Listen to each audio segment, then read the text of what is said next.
Sí, la verdad que ha sido un partido típico de rivalidad.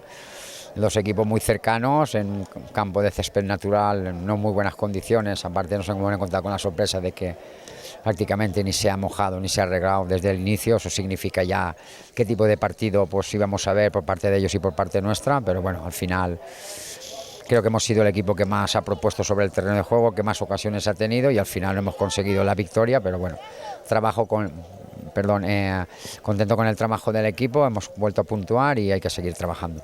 Bueno, pues la verdad que el balance de nuestro inicio de liga de momento está siendo positivo porque hemos 3 partidos de liga, no hemos perdido todavía, no conocemos la derrota, hemos jugado 2 partidos consecutivos fuera de casa contra 2 rivales, diríamos, de cercanías y difícil, que fue Benigani, que ganamos, y hoy aquí Carcagente.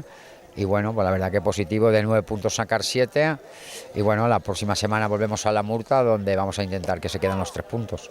No, vamos a ver, la competición va a ser muy complicada, tanto si juegas en casa como fuera, porque hay equipos muy potentes, equipos que terminan de ascender con con buenas plantillas, que la mayoría pues mantienen la base del año pasado, firman jugadores, y sobre todo esta Liga Comunitat en el Grupo Sud es una liga difícil, por tanto si juegas como local como visitante, y al final pues bueno, hay que seguir trabajando, hay que intentar mejorar desde el cuerpo técnico hasta los jugadores, y al final a ver de qué somos capaces a final de liga.